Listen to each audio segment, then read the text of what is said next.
Então vamos iniciar. Boa noite a todos. Né? Inicialmente eu queria agradecer esse convite feito pelo Observatório, parabenizar por pela organização desse ciclo de palestras com temas tão relevantes, né?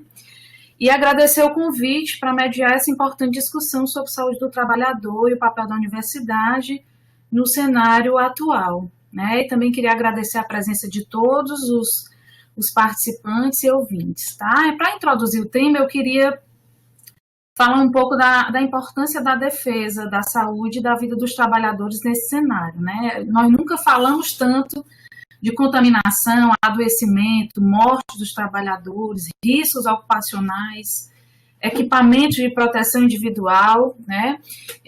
Diante dessa crise sanitária da pandemia, essa discussão ficou muito evidente, né?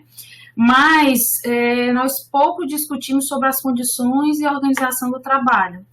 Então, as denúncias de duração excessiva, extensão da jornada de trabalho, redução de pausas, a supressão do direito de repouso remunerado, né? Essas denúncias, elas também são frutos de um cenário de precarização e que nós observamos já há algum tempo, né? E que foi agudizado, né? Virou uma crise aguda nesse cenário emergencial da pandemia, mas é uma discussão que já há algum tempo a gente vem trazendo no campo da saúde do trabalhador. E aí a pandemia veio desvelar essa crise crônica, né?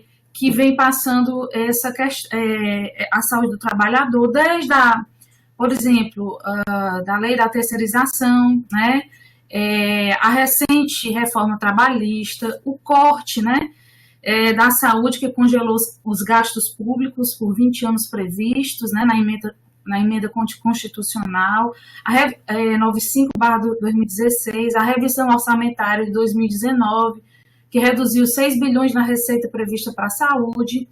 Então, são muitos os desafios que a gente precisa enfrentar, né?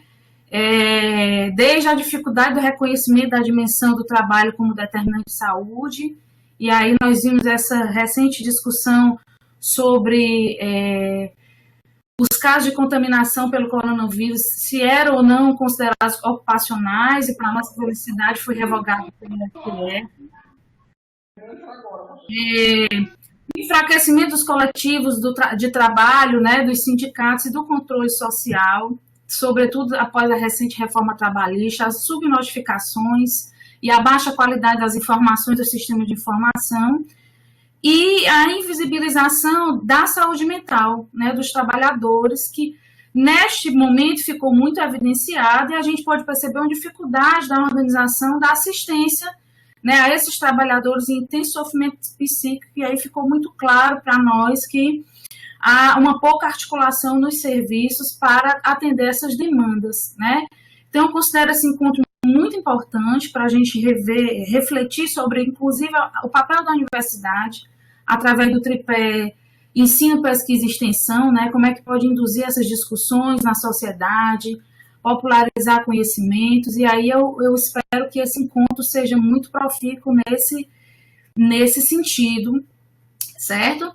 E aí eu queria começar, né, a abrir espaço para as apresentações, e aí esse é o momento da fala do Rafael Burali, né, que é o fisioterapeuta, mestre e doutor em saúde pública pela Faculdade de Saúde Pública da USP, com doutorado em sanduíche na Universidade da Califórnia, em Berkeley, e na Universidade do Chile. Atualmente, ele é consultor técnico na Coordenação Geral em Saúde do Trabalhador do Ministério da Saúde. Então, Rafael, é com você agora. Consegue me ouvir, né? Obrigado, Maximília, pela apresentação. A sua introdução foi muito oportuna, é um momento de grandes desafios. Eu fico muito feliz em ter a oportunidade de estar aqui falando com vocês um pouquinho sobre a Universidade de Trabalho. Eu vou apresentar, primeiramente, algumas ações da CGSAT e como a saúde do trabalhador dentro do Ministério da Saúde ela conversa e tem a necessidade de olhar para esses múltiplos atores e transversalmente, tanto interministerial quanto para fora da saúde e do governo federal.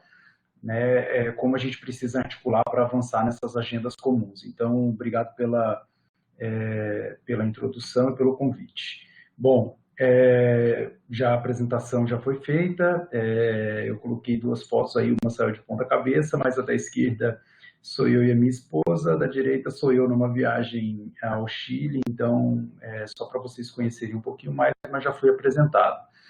E por que a saúde do trabalhador é tão importante, né? E como bem falou a professora Maximília, se faz mais visível nesse momento, né, onde a gente tem todo um cenário de precarização, tanto do trabalho quanto da legislação, né, das camadas de proteção aos trabalhadores. Então, a pandemia, ao meu ver, ela expôs as nossas chagas que já são existentes e a gente convive com elas há muito tempo em saúde do trabalhador, com uma invisibilidade que, infelizmente, ela atrapalha um pouco, mas agora a gente tem mais evidente essas exposições e as condições de trabalho, a precarização que já foi falada, então a saúde do trabalhador é isso, é tudo, né? A gente, na CGSAT mesmo, aqui agora no enfrentamento da pandemia, a gente tem se deparado com questões das mais diversas, desde os trabalhadores da saúde, que estão em grande evidência agora, obviamente, pelo trabalho que eles vêm desempenhando no enfrentamento da pandemia, mas também todos os outros trabalhadores, desde os trabalhadores formais quanto os trabalhadores informais. Então, tudo acaba se relacionando direto ou indiretamente com a saúde do trabalhador. Bom, eu não vou me deter muito aos dados sobre população, trabalho e emprego, porque eu acho que a gente pode avançar um pouco mais em discussões mais práticas, mas é um universo gigantesco, né? Para a população brasileira de aproximadamente 210 milhões de habitantes, a gente tem 62% dessa população em idade ativa, né? Ainda que a gente esteja vendo no mundo, ao redor do mundo, um envelhecimento, né, da população e algumas mudanças epidemiológicas e demográficas, a gente ainda tem uma massa muito grande, né, um corpo muito grande de trabalhadores no Brasil, mas esse mundo do trabalho, ele enfrenta vários desafios, vários obstáculos, que eu gostaria de citar alguns, né, fazendo coro com a apresentação já da professora Maximília. Então, né, as alterações demográficas e epidemiológicas, a globalização e inovação tecnológica, novos ciclos e novos processos que vêm, né, aumentando a precarização, alguns redesenhos dos processos produtivos, né, obviamente com vistas a aumentar o lucro das empresas e que levam à precarização do trabalho. Então, uma baixa sustentabilidade socioambiental dos processos produtivos e um aumento dos eventos, né, associados às doenças e os agravos relacionados ao trabalho.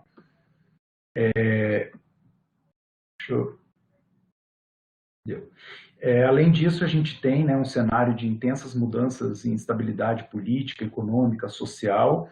A gente tem a diminuição da taxa de ocupação, desemprego, subemprego, né, muita mão de obra indo para os trabalhos mais informais, ou seja, para aumentar a renda, ou seja, para ter alguma renda, né, por ter perdido o trabalho. A gente tem um excedente de mão de obra, principalmente uma mão de obra com baixa qualificação, né, que acaba também assumindo empregos mais precários. A gente tem novas formas de emprego, de contratação, que também levam a uma precarização, terceirização, subcontratação, até um termo recente de uberização do trabalho, que tenta resumir um pouco todas as situações. Bom, demissões e rotatividade, isso aí também são coisas que a gente tem vivenciado cada vez mais. Então, o cenário global de aumento da informalidade, de aumento do desemprego, a precarização e terceirização do trabalho. Então, a gente vai tendo que diariamente enfrentar esses desafios que afetam, sobretudo, a saúde dos trabalhadores e dos seus familiares. Bom, então, como que o SUS responde a esses inúmeros desafios que eu citei? A gente tem a RENAST, que é a Rede Nacional de Saúde do Trabalhador, a gente tem os Serestes, que são, né, a nossa voz e os nossos braços no território, né, é através dos Serestes que o SUS executa suas ações de saúde do trabalhador no território, mas não só dos Serestes, porque a RENAST é toda uma rede, né, de serviços de vigilância, promoção de saúde, atenção, que é capilarizada em todos os estados e municípios e que é transversalizada em várias ações, desde a atenção primária em saúde, secundária, até a saúde especializada. Então, a gente tem, dentro desse universo, né, de amparo à saúde do trabalhador, a gente tem a vigilância, a gente tem os CAPs, de atenção psicossocial, os laboratórios, as unidades de pronto atendimento. Então, só para demonstrar, obviamente, o programa de saúde da família. Então, por meio dessa estrutura, que é a Rede Nacional de Saúde do Trabalhador, que a gente executa as nossas ações. Bom, é bem importante também, parte dessa rede, é a Política Nacional de Saúde do Trabalhador e da Trabalhadora, que é de 2012 e que ela, né, preconiza a ação integrada das 3 esferas, uma atenção integral à saúde do trabalhador, e a ênfase na vigilância, promoção e proteção da saúde, como eu falei. A gestão de toda essa rede ela é participativa, né, o governo federal, os estados e municípios, e isso garante que cada um, né, da sua maneira, ele defenda os seus interesses e atue, né, no território, obviamente com mais conhecimento do que o governo federal das características loco-regionais, das necessidades loco-regionais. Bom, então, a gente tem 3 grandes eixos na CGSAT, que a gente costuma dividir, obviamente que eles são muito intercalados, né, e se conversam, não são caixinhas isoladas, que é da vigilância das doenças e agravos relacionados ao trabalho, a gestão, né, dessa rede, de todas as políticas que compõem essa rede, e a vigilância dos ambientes e dos processos de trabalho. Bom, então, algumas premissas em saúde do trabalhador, de todas as políticas de saúde do trabalhador. Essas premissas, elas estão alinhadas com as premissas do nosso Sistema Único de Saúde, que é a universalidade, né? Então, todos os trabalhadores são objetos dessas políticas, sem distinção de gênero, né? Tanto os trabalhadores urbanos quanto rurais, tanto os formais quanto os informais, tanto os vínculos formais também quanto informais, né? O trabalho escravo também, o trabalho infantil também, né? Então todos os trabalhadores eles são cobertos por essa rede. Bom, todos os serviços do SUS, né, no princípio da integralidade, eles também estão à disposição da saúde do trabalhador.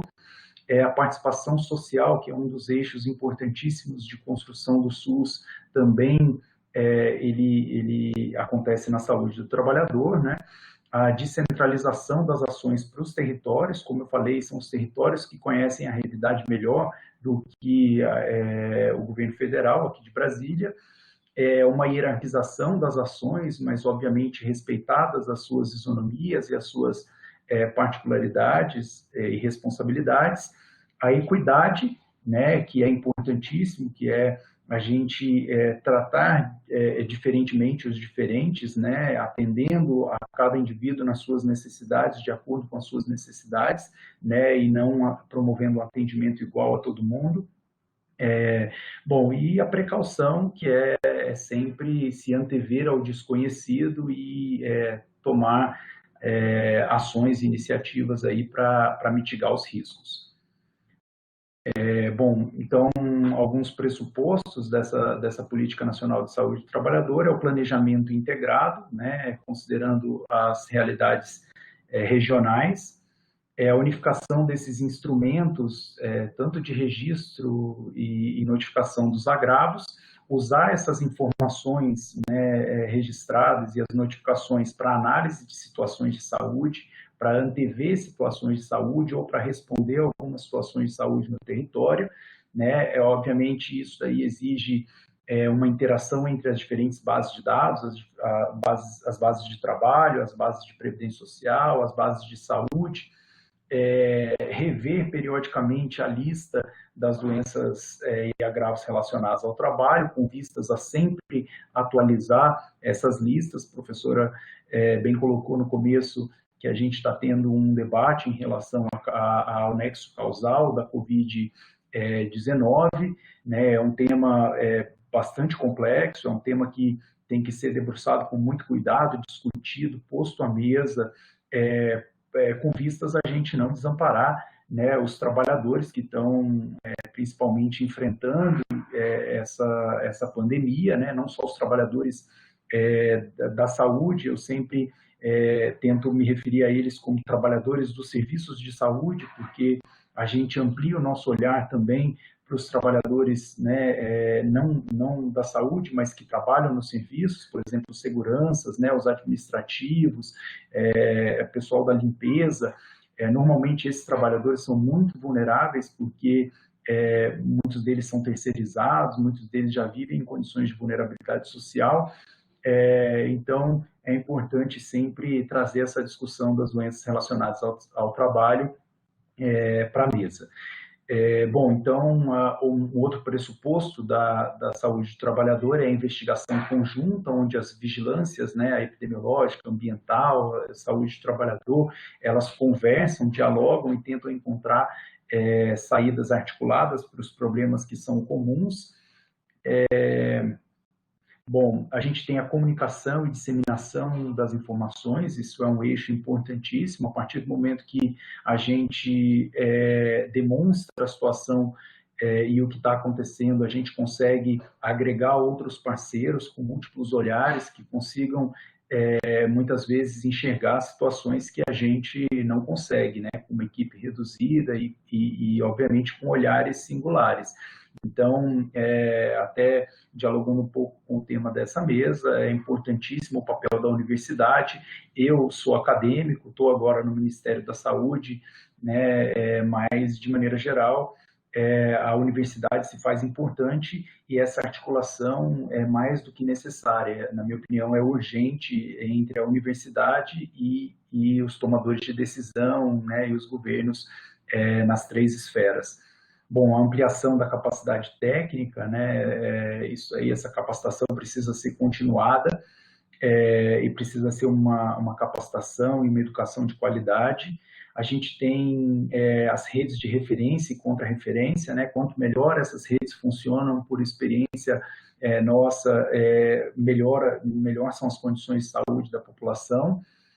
A articulação da RENAST e inclusão da RENAST em toda a rede de atenção à saúde, isso é um desafio muito grande. A Mara, que é do Sereste, pode falar também um pouquinho disso, né? Fazer as ações da RENAST em saúde do trabalhador terem visibilidade e serem permeadas em toda a rede de atenção à saúde. Bom, fiscalização conjunta com outros órgãos, outros atores, e articulação, já falei um pouquinho, das instituições de pesquisa e universidade com os tomadores de decisão para apoiar, obviamente, as nossas ações em promoção de saúde, em prevenção, em vigilância. Eu não vou me prender muito aos Serestes, eu acredito que a Mara vai falar um pouquinho sobre isso, mas no Brasil hoje a gente tem um total de 210 Serestes. A gente tem em todas as capitais, em 183 municípios, a gente tem uma mão de obra extremamente qualificada, são mais de 2.500 profissionais, de 50% a 70% desses profissionais são de nível superior, e de 30% a 50% a minoria é de nível médio.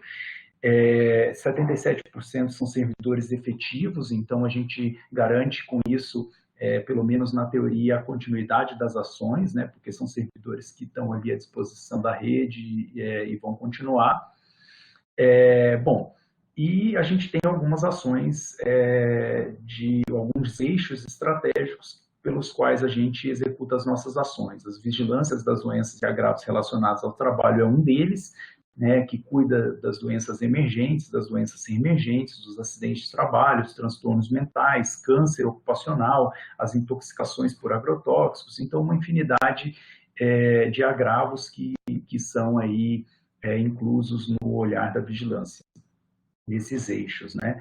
Então, alguns pontos importantes para a vigilância o conhecimento do território, o perfil, né, epidemiológico produtivo, a identificação e notificação contínua dos casos, a investigação da relação do adoecimento com o trabalho. Então, no caso da Covid mesmo, que é um exemplo que a gente está vivendo, para muitos profissionais de serviços essenciais e de serviços de saúde, essa relação é muito clara, né? A pessoa está exposta no ambiente de trabalho a maior parte do dia a isso, e não só isso ameaça a saúde dessas pessoas, como dos seus familiares, né? Dos seus amigos, do seu entorno, e isso é bastante preocupante. E aí é uma luta homérica para a gente tentar garantir, né, a proteção, a saúde desses trabalhadores, né? Não só garantir o suprimento adequado dos equipamentos de proteção individual, mas garantir que esses trabalhadores usem corretamente, né, que esses equipamentos estejam adaptados às necessidades que esses indivíduos estão enfrentando no seu dia a dia. Então, tudo isso faz parte dessa camada de proteção à saúde do trabalhador, que agora, mais do que nunca, ganhou visibilidade, e é importante que a gente coloque isso na discussão. Monitoramento de indicadores, já falei, né, as vigilâncias dos ambientes e dos processos, não vou me prender muito a isso, né, os riscos a que os trabalhadores estão expostos, também físicos, químicos, biológicos, e os trabalhadores de grande vulnerabilidade, né? Os trabalhadores mais vulneráveis. Então, a gente precisa ter um olhar atento a esses trabalhadores, né? Na minha apresentação, eu trouxe alguns grupos mais vulneráveis de maneira geral, mas a gente também, olhando para a Covid, que é a doença agora que a gente está enfrentando com maior intensidade, a gente pode enumerar diversos outros trabalhadores, né? No Brasil, a gente tem já uma incidência grande entre profissionais de saúde, infelizmente, entre profissionais de segurança pública, mas, para além disso, né, a gente tem ampliado a nossa capacidade de monitoramento e inclusão de dados nas bases oficiais, mas, para além disso, a gente tem também tido acesso na literatura científica a muitas outras classes de trabalhadores, né, como, por exemplo, os seguranças, os cuidadores, né, que a gente já vem observando como enormemente afetados aí por essa pandemia. Bom, alguns temas prioritários da CGSAT, eu já falei sobre alguns deles, né? Não vou também me prender, obviamente os nossos olhares hoje estão muito voltados para a pandemia, né? E para as ações da pandemia, mas tem toda uma lista aí de temas prioritários que a gente vem avançando neles e trabalhando neles conjuntamente com toda a nossa rede, e os CERES são parte dessa rede. Bom, então, muitos desafios, né? Eu acho que o maior deles é a gente conseguir incluir esses trabalhadores e garantir um trabalho com saúde e segurança, sem precarização, né? Enfrentar esse novo cenário mundial do trabalho, romper um pouco dessas limitações que o nosso Pacto Federativo apresenta, né? Onde a gente tem os municípios bem delimitados, os estados bem delimitados, mas que as questões de saúde, elas extrapolam esses limites territoriais geográficos e atingem, né, as populações diferentemente de acordo com os territórios. O envolvimento de múltiplos atores e a integração desses atores, tanto intragovernamental, como eu falei no começo, como extragovernamental, né?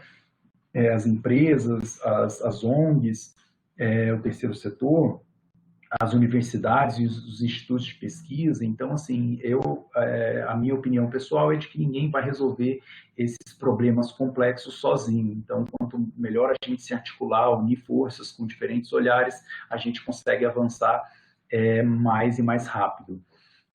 Qualificação do controle social, isso é um desafio também que a gente enfrenta, e é importante que isso seja, né, uma responsabilidade de todos esses atores envolvidos, estruturar, né, a vigilância em ambientes e processos de trabalho, garantir que essas ações de vigilância elas sejam sustentáveis, contínuas, continuadas.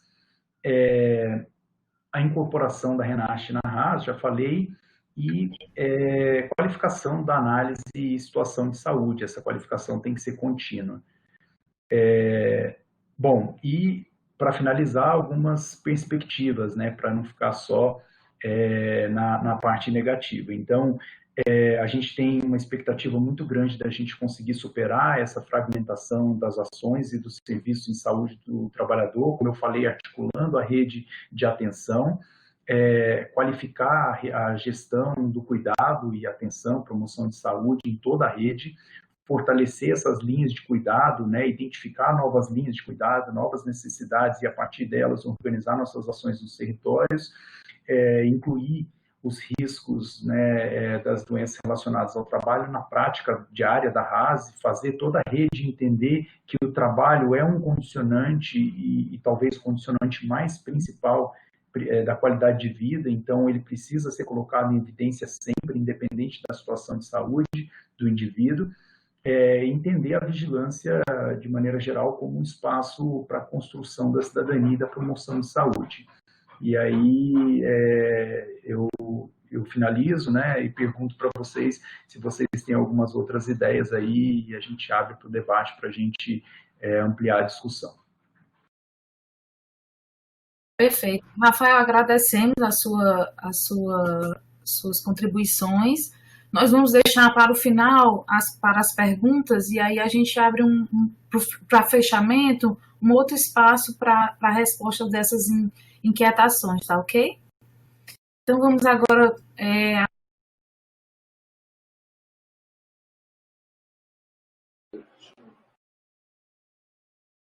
Professora Maximiliana, o seu microfone está desabilitado. Perdão, desculpe. Então, agora nós vamos abrir o espaço para Mara fazer sua apresentação. A Eline Mara Tavares Macedo, né, possui graduação em enfermagem, mestrado em ensino da saúde, é especialista em saúde do trabalhador pela Escola de Saúde Pública do Ceará e atualmente é diretora do CEREST, né, do Centro Estadual de Referência em Saúde do Trabalhador do Estado do Ceará.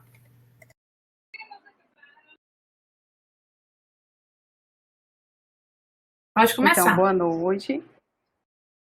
Boa noite a todos, né, que estão acompanhando a gente aí nessa discussão tão rica. Eu inicialmente agradeço ao convite para a gente estar aqui debatendo essas questões tão importantes e tão necessárias, né, durante e pós-pandemia, né. Então, agradeço esse espaço que a universidade está propondo, da gente estar dialogando essas questões que perpassam diretamente no mundo do trabalho, e quando a universidade faz isso, ela cumpre o seu papel, né, de tornarmos mais próximos dessa discussão, de tornar esses sujeitos ativos também nesse processo. E é um momento rico para a gente estar pensando também numa atuação mais efetiva da Renate e dos Cerestes no âmbito do Estado do Ceará, né? A minha fala, ela vai ser uma fala mais, digamos assim, complementar à fala do Rafael, né? O Rafael trouxe aí uma abordagem mais macro, né, um panorama das políticas, e a minha fala, ela vai contextualizar mais com a nossa atuação, né, o que é que a Renate Ceará, a rede estadual de referência em saúde do trabalhador, ela tem atuado, como ela tem se comportado nessa perspectiva aí para tentar controlar e mitigar esses riscos, né? Então, assim, inicialmente a gente vai apresentar esse território, né, o território de atuação do CEREST estadual. Atualmente, nós, do estado do Ceará, temos uma rede composta por 8 CERESTs regionais. Estes CERESTs regionais têm sua habilitação desde a portaria da Renate, né, que nós temos aí CERESTs oriundos desse fortalecimento, dessa ampliação, e nós temos, dos 8 regionais, nós temos um CERESTA, né, que esse CERESTA é o CERESTA rural, que atua com a vertente né, com foco nas ações de vigilância, principalmente no âmbito da saúde do trabalhador rural, né, porque aí entra o trabalho e o ambiente. É importante caracterizar esse cenário para que a gente compreenda esse território, né, assim, tendo como base um conceito, uma percepção ampliada de Milton Santos, né, a gente sabe que o território é um local de transformação, então esse território ele é muito mutável, essas questões perpassam diretamente para a implementação de ações e medidas estratégicas no âmbito da saúde do trabalhador. Então, o Estado do Ceará hoje, ele é o quarto estado da região Nordeste, né, em termo territorialmente falando, é o quarto maior, e essa sua extensão territorial dificulta um pouco a atuação dessa RENASH, desses serestes regionais, porque a gente vê aí a distribuição geográfica, né, a limitação que os centros de referência ainda têm para fazer o suporte técnico e pedagógico adequado a essa rede de atenção à saúde. E uma fragilidade muito presente é que a rede de atenção à saúde, que é RENASH, ela não ainda identifica, não reconhece. Então, isso pressupõe mais ainda uma articulação, uma atuação direta dessas equipes, dos centros de referência nesses espaços, né? Então, nós temos aí só o município de Fortaleza, que tem uma região aí bastante ampla, né? O município de Fortaleza ocupa 23% da população do estado, e só aí já requer uma atuação de um sereste municipal, e é onde hoje se concentra com o impacto da pandemia as maiores, né, assim, as maiores questões, né? Fortaleza hoje é o polo mesmo dessa pandemia, né? A gente viu aí que desde o começo a capital do estado vem ascendendo esse crescimento de casos, e isso tem exigido muito o nosso olhar, né, para essas ações em loco, né, com foco nessa necessidade.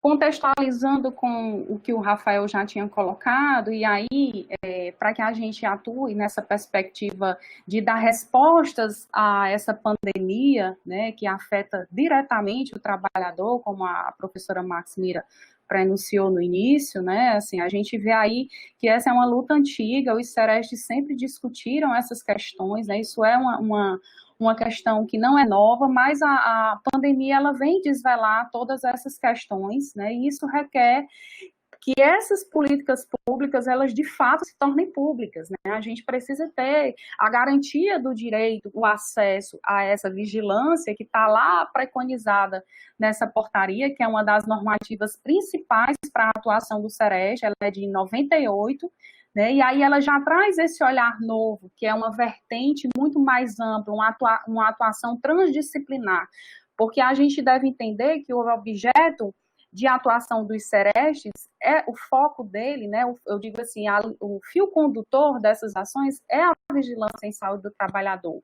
E uma vigilância que dialogue com as necessidades locais, que envolva a participação dos trabalhadores, né, superando esse modelo de vigilância que ainda é muito forte, ainda é muito presente, e a gente consegue perceber que é a vigilância epidemiológica, né, e a vigilância baseada em agravos, né, então a gente está falando de um contexto que vem a partir dessa normativa de 98, né, que desde o início já traz essa vertente, essa atuação mais macro, na perspectiva da gente ter um cenário propício, mais adequado, reconhecendo, né, as fragilidades, todas as necessidades desse território. Posteriormente, a gente traz aí como priorização das ações do SEREST, a atenção integral à saúde do trabalhador, né, porque aí o SEREST, ele é para fazer essa vigilância, aí quando a gente fala integralidade, a gente pensa na sua amplitude, né, o que é que a integralidade quer dizer, então é além do modelo biomédico, do modelo assistencial, é quebrar com esses paradigmas e atuar numa perspectiva de uma clínica ampliada em saúde do trabalhador, que todos os pontos de atenção da rede possa fazer essa relação do adoecimento com o trabalho, né? E isso ainda não está posto, isso ainda não está consolidado, e o Sereste, ele é retaguarda para esse nexo causal, né? A partir desse entendimento é que a gente pode estar, de fato, vendo essa caracterização mais capilarizada nesses espaços. Além da atenção integral à saúde do trabalhador, o Sereste, ele é matriciador, né? Então, ele oferta esse apoio matricial na rede. A Política Nacional de Saúde do Trabalhador de 2012, ela reforça esse apoio matricial, que no começo ele ainda é um pouco incipiente, mas aí já traz esse resgate, né, de você fazer com o outro, fazer conjunto, fazer para, e não fazer distante, né, que digamos assim, alimentar aquele modelo fragmentado e da lógica do encaminhamento de referência, de não se responsabilizar por esse cuidado. Então, o apoio matricial realizado pelo Sereste pressupõe exatamente esse movimento de ir ao encontro, de discutir casos, né, de fechar nexo causal com o serviço, né, fazendo essa mediação aí necessária para que todos os atores envolvidos possam estar, de fato, avançando nesse reconhecimento desse adoecimento relacionado ao trabalho. Outra questão importante é o apoio institucional, e aí a gente tem a política, né, de saúde e segurança do trabalho, ela é de 2011, e ela traz essas vertentes, Ministério do Trabalho, Ministério do Meio Ambiente, né, então coloca muitos atores, né, a saúde do trabalhador, ela tem essa pluralidade, ela tem essa atuação muito dinâmica, então não é possível a gente fazer uma política de saúde do trabalhador sem incluir esses demais segmentos, esses outros olhares, né, entendendo que esse princípio aí da universalidade a gente só alcança de fato com essa atuação, e a gente tem tentado mediar também nesse eixo, e finalmente a gente colocou aqui na base, né, que é o controle e a participação social, né, a gente tem aí na Constituição Federal de 88, depois a Lei Orgânica já também reafirma essa atuação dos movimentos sociais, dos trabalhadores, a própria política de saúde do trabalhador, ela é uma conquista do movimento dessa sociedade civil organizada. E para que a gente avance na implementação dessa política, né, que ela ainda é muito nova, né, a gente está discutindo uma política de 2012, né, tem um histórico aí, tem toda uma discussão anterior, mas que a gente ainda precisa avançar, e somente com a participação, com a garantia da atuação aí do controle social, a gente pode, de fato, avançar. Então, esses são os eixos, né, assim, prioritários para que a gente atue nessa vertente. Hoje, o Sereste estadual, ele tenta resgatar sempre essa atuação conjunta com a RENASH, né? Além dos 8 Serestes, nós temos as unidades sentinelas, que são serviços, digamos assim, já normatizados, né? Nós temos resoluções, e aí a gente construiu uma estratégia de apoio matricial em loco para inserir esse debate no cenário, né? Na rotina dessas unidades sentinelas. Para a gente contextualizar o cenário, né, da Covid, eu trouxe aqui esses dados, eles são os mais recentes, está na base do Ministério da Saúde, e aí, assim, o dado para nós que fazemos vigilância em saúde do trabalhador, ele é imprescindível.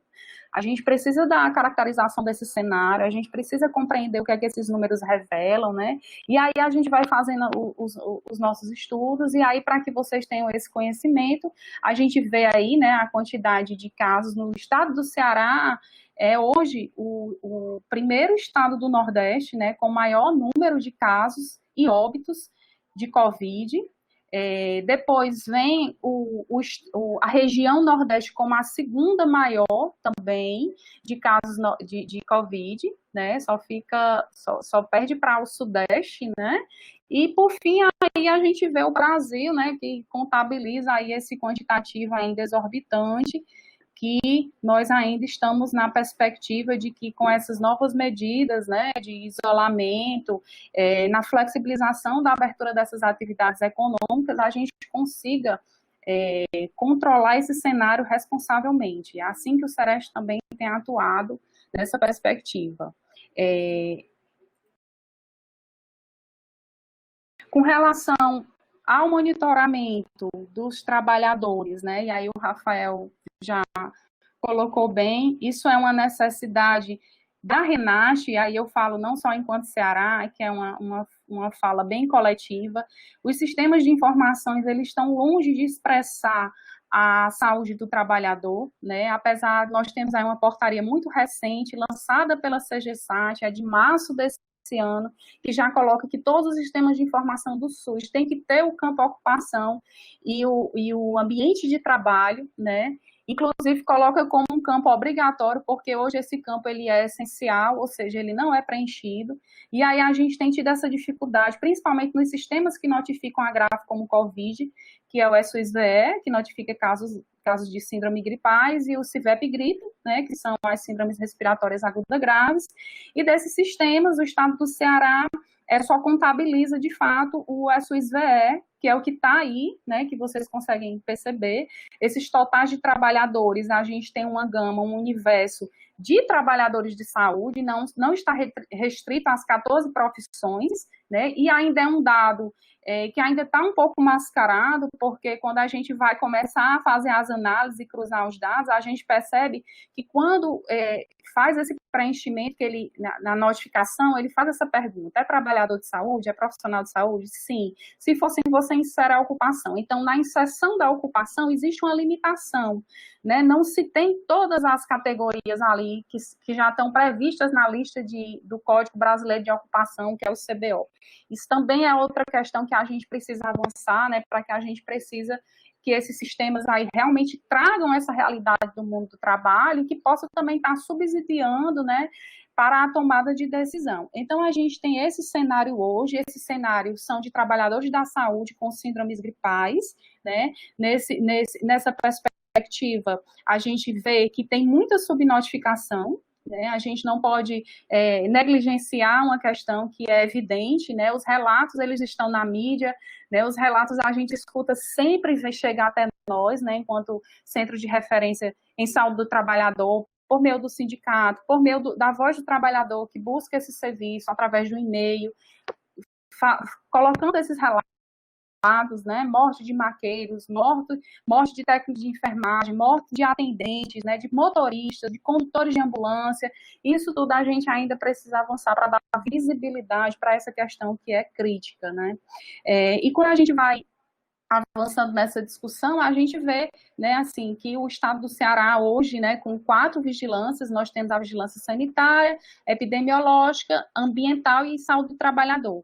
A vigilância em saúde do trabalhador, ela, na sua organização, na estrutura da SES, ela tem uma célula de vigilância em saúde do trabalhador. Então, além do SEREST, né, que faz esse papel de articular a rede, de ser retaguarda, né, e de tentar fazer esse suporte aí, técnico-assistencial em toda a Renasce, nós contamos também com a atuação dessa célula e a partir dessa discussão a gente conseguiu inserir essa vertente no painel IntegraSUS, inclusive esse painel ele foi recentemente assim, reconhecido, né, pela transparência de dados, e a gente está tentando melhorar, otimizar esses sistemas de informação para que a gente possa estar levando outras informações para esse painel, né, e essa informação possa chegar ao máximo de pessoas possíveis, né?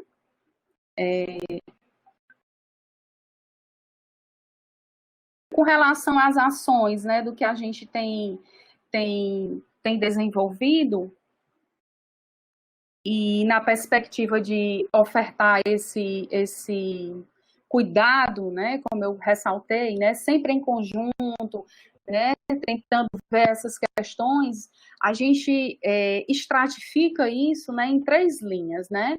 Inicialmente, a vigilância em saúde do trabalhador dos sistemas de informação, que é o que eu vou colocar aqui para vocês. Posteriormente, a gente traz a vigilância em saúde do trabalhador nos ambientes e processos de trabalho. E outra questão, outro eixo que a gente tem tentado avançar é a vigilância popular em saúde do trabalhador. Então, nessas 3 vertentes, eu vou tentar trazer aqui o que a gente tem conseguido fazer, né, baseado nessa articulação intra e interinstitucional, né, nesse apoio, né, que a gente tem tentado receber e ofertar, né, porque o apoio, ele pressupõe isso, né, tem que ser, de fato, dos 2 lados. Então, no que tange os sistemas de informação, nós realizamos esse monitoramento diariamente na plataforma, né, para acompanhar realmente esses dados, fazendo sempre essa interlocução com a vigilância epidemiológica. Outra questão que a gente consegue fazer, né, e perceber essas lacunas é o monitoramento nesses sistemas, né, na base de dados dos sistemas, fornecida pela vigilância epidemiológica, aí eu já falei, né, para não ficar repetitivo, os sistemas que notificam COVID. A gente, com esses dados, a gente tem que tornar isso visível, né, porque na vigilância a informação ela gera ação, então a gente tem atuado nessa perspectiva, a gente elaborou boletins epidemiológicos, né, nós elaboramos mais do que publicamos, mas a gente tenta socializar, né, esse boletim epidemiológico com o perfil dessas notificações, então essa análise, esse estudo, né, nos rendeu aí momentos de discussão muito oportuno com os serestes regionais, né, para que o sereste possa, junto com a Célula de Vigilância em Saúde do Trabalhador, a CEVIT, estar construindo, elaborando diretrizes para que a gente possa avançar nessa perspectiva do reconhecimento da COVID como uma doença relacionada ao trabalho.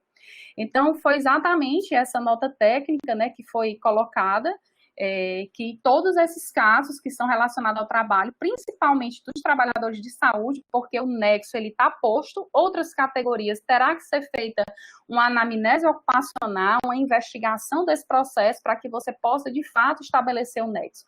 Mas a nota ela já coloca isso, né, e a rede tem trabalhado nessa articulação com os técnicos de referência, com as vigilâncias epidemiológicas municipais, para que possa ter esse registro no SINAM, porque o registro no SINAM é uma caracterização muito mais próxima do que a saúde do trabalhador precisa. É a partir disso que a gente pode estar avançando na implementação de políticas públicas, né, tão necessárias agora, né, e que urgem mais do que nunca.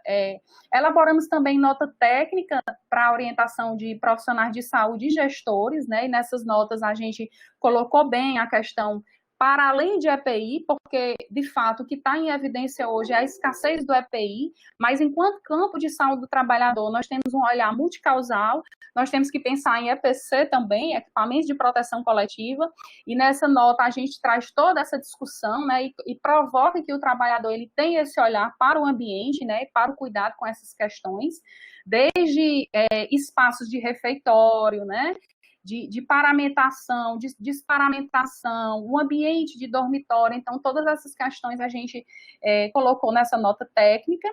Outra coisa que a gente vem fazendo é o monitoramento dos testes rápidos em trabalhadores de saúde e segurança pública do estado do Ceará. É um trabalho assim meio ousado, porque os testes rápidos, desde que chegaram, a gente viu a necessidade de acompanhar esse trabalhador que estava sendo testado, estava sendo positivado e não tinha esse registro, né? Então, esse monitoramento, ele presume esse registro dessa informação no sistema de informação adequado, a partir da realização desse teste e a partir da positividade do diagnóstico, né, porque o teste rápido para COVID-19, ele faz exatamente essa detecção na perspectiva de que a gente possa estar aí monitorando esses trabalhadores da saúde e segurança pública. Outra vertente também, com relação aos sistemas de informação, que o SEREST, né, junto com a CEVIT, tem atuado, são buscativas de contato dos casos suspeitos e confirmados, né? A gente sabe que para a vigilância em saúde, casos suspeitos, eles são ainda considerados casos, né, que a gente não deve descartar. Então, a gente inicialmente fez todo esse contato aí, né, entendendo o processo dinâmico de buscativa, que é contactar, que é colher os dados do paciente, né? E a gente também, nessa interface, né, nesse momento, a gente dialoga também com a necessidade de aferir, de medir essas ações, né, de monitorar, avaliar a partir de um painel de indicadores estratégicos. Esse painel, a gente iniciou, o Estado do Ceará tem um painel de indicadores estratégicos, né, desse painel, que são 44, 3 deles são da saúde do trabalhador, e para a RENAST a gente ampliou, né? A gente fez uma discussão em 2019, precisamente em agosto, né? Apresentamos os indicadores, fizemos um estudo com uma série histórica, até na perspectiva de construir metas para que seja de fato indicadores que a gente possa estar monitorando e até prevenindo, né? Trabalhando na precaução do risco, que é o que a vigilância coloca, né? Então, esse painel, a gente tem aí 14 indicadores, né? Vocês vão ver aí do lado esquerdo, são indicadores já preconizados em nota técnica pela CGSAT, né? Esses indicadores, ele tem esse monitoramento do CGSAT, no qual os serestes regionais fazem esse monitoramento a cada quadrimestre. E no país... Você tem mais 5 minutinhos, tá bom? Obrigada por avisar. Nada. Vou acelerar aqui. E no lado direito, né, a gente tem aí os indicadores que traz exatamente a necessidade da gente ver o trabalho da RENAST, né, a implementação das ações de inspeção, os municípios que ainda não realizam ações de saúde do trabalhador, que isso precisa estar incorporado, né, isso precisa ser pactuado em reuniões com gestores, precisa estar inserido nos planos municipais de saúde e que, de fato, ainda está muito distante. Né? A gente só vê serestes com ações.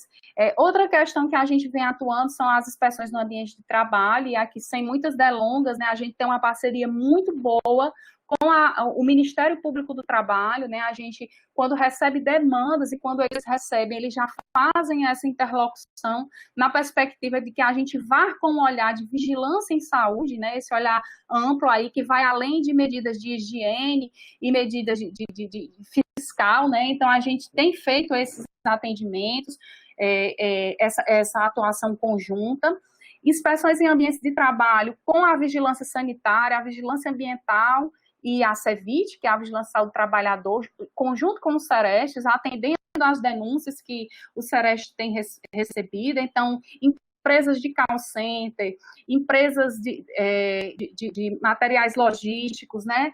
Empresas de segurança, mercantil, tudo isso a gente vem tentando fazer essa interface. Também agora, nesse processo, a gente está atuando em conjunto com a vigilância sanitária na vistoria dos ambientes de trabalho, né, na perspectiva de fazer esse monitoramento da abertura desses setores produtivos, né? Então, a gente tem um cronograma aí muito extenso para estar acompanhando essas empresas na perspectiva de orientação, né, de educação e não punitiva. E aí, para subsidiar essa inspeção nesses ambientes de trabalho, a gente elaborou checklist, né? Isso foi socializado com a RENAST, com os serestes regionais, para que a gente possa, de fato, avançar. Outra inspeção também nos ambientes foram nos aeroportos, né? O suporte aí a essas barreiras sanitárias. E também, por fim, falando aqui da questão da vigilância popular em saúde do trabalhador, a gente tem feito essa discussão com o movimento da sociedade civil organizada a partir de um fórum. Esse fórum ele tem reuniões semanais. Então, a partir desse fórum, né, a gente pode instituir comissões paritárias de saúde do trabalhador nos serviços de saúde da Rede CESA. Essa comissão, a gente está agora pactuando um treinamento para que eles possam atuar nessa vertente de vigilância popular.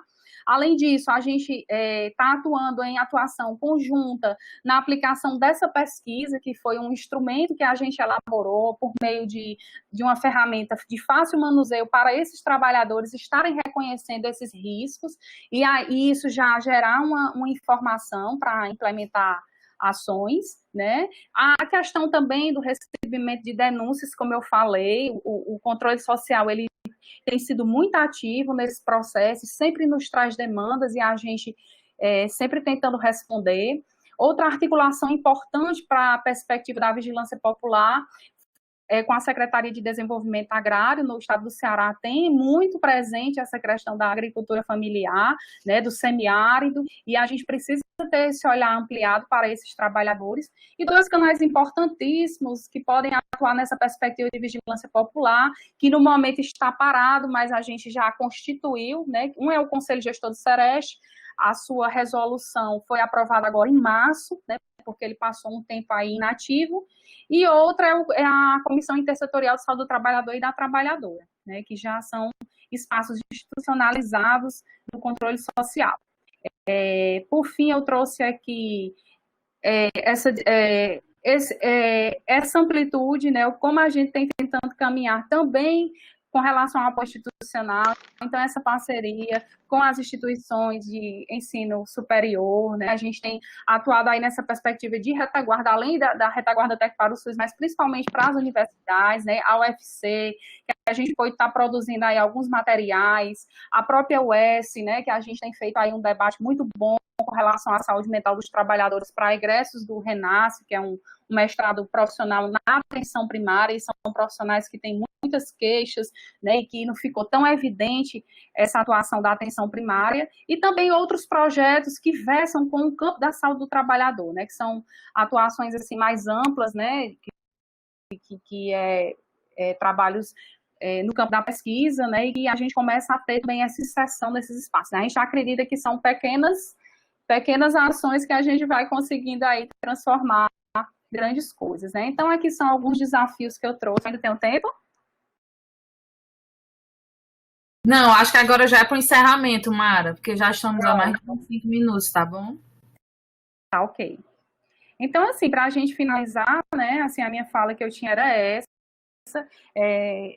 na perspectiva da gente estar tentando avançar, né, a pandemia, ela coloca essa necessidade, né, que a gente atenda esse princípio aí da universalidade, então começar a pensar, de fato, em uma clínica ampliada, que tem uma linha de cuidado, né, a gente aí tem muitos trabalhadores afetados mentalmente, além de ter adquirido o Covid, né, vem essa questão também que perpassa, uma atuação sustentável de vigilância em saúde do trabalhador em toda a rede, né, então, incorporar isso, fazer essa cultura, né, e principalmente capacitar, treinar essa rede, que isso se faz por meio da educação permanente em saúde, que é extremamente necessário colocar o sujeito participante desse processo, tá? Aqui são algumas fotos e os nossos contatos, e eu fico à disposição para o debate aí que surgir. Muito boa apresentação, obrigada, Mara, pelas suas contribuições, e agora eu vou passar a fala para o Edenir.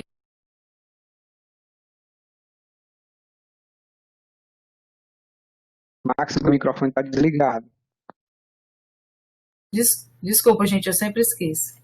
Então, vamos passar a fala agora para o Edenilo. O Edenilo é sanitarista, é professor titular da Faculdade de Ensino e Cultura do Ceará, é bacharel em Geografia e em Direito, mestre em Desenvolvimento e Meio Ambiente pela Universidade Federal do Ceará e doutor em Saúde Coletiva.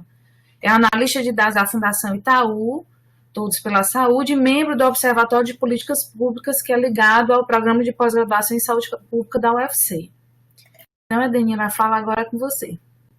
Nem eu sabia que eu era isso tudo aí que tu falou, não. Mas vamos lá.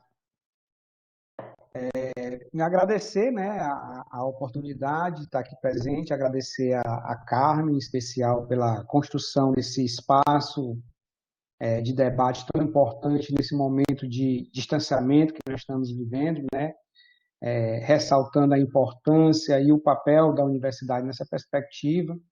Agradecer ao professor Ricardo que está aqui presente, né, pelo empenho, pela colaboração que ele teve ao longo do tempo aí me orientando, especialmente no doutorado e nas conversas que a gente ainda continua tendo. E vou tentar conduzir a minha fala aqui, fugindo um pouco da discussão específica da saúde do trabalhador e me atentando muito mais no papel da universidade durante essa pandemia do coronavírus e muito mais no papel e na atuação docente nesse processo, né, de como a gente vem enfrentando. Mas antes eu não podia de ressaltar, né, tanto a fala do Rafael como a fala da Mara, da importância e da necessidade de que as redes de atenção à saúde elas incorporem, né, principalmente aí nos pontos de atenção à saúde, o olhar sobre a saúde do trabalhador, né? Não existe a necessidade, não existe o discurso de se construir uma rede paralela em saúde do trabalhador. A saúde do trabalhador tem que estar inserida na rede de atenção à saúde e os pontos de atenção eles têm que ter esse olhar voltado para a saúde do trabalhador, especialmente. A gente tem que trabalhar nessa perspectiva e nesse fortalecimento. E aí a gente tem se aproximado muito desses até uma contradição, a gente tem se aproximado, né, mas do Centro de Referência ao Trabalhador, na figura da Mara, junto com a Max, junto com o Saulo, a gente tem procurado estreitar esses espaços de comunicação. Para falar um pouco do papel da universidade nesse contexto da pandemia, é preciso a gente destacar que a universidade ela tem 3 pilares fundamentais, que é o ensino, que é a extensão e que é a pesquisa, né? Então, assim, quando E aí, para a gente já iniciando de pronto a combater um discurso que diz que as universidades pararam, né? De fato, as universidades não pararam. Né? O que se parou foi, de fato, o ensino, né, presencial, o ensino numa perspectiva de evitar a aproximação, de evitar o contágio. Mas as universidades elas continuam pulsando, produzindo conhecimento, produzindo pesquisas e produzindo projetos de extensão. Eu vou mais adiante relatar a nossa experiência particular, né? No dia 12 de março, a Universidade de Campinas, a Unicamp, ela tomou uma decisão para enfrentar a disseminação do coronavírus, que foi a suspensão de atividades presenciais, que ela classificou naquele contexto, naquele momento, como atividades não essenciais, né? O reitor, inclusive, da universidade, quando ele toma essa decisão, ele sofreu diversas críticas, né?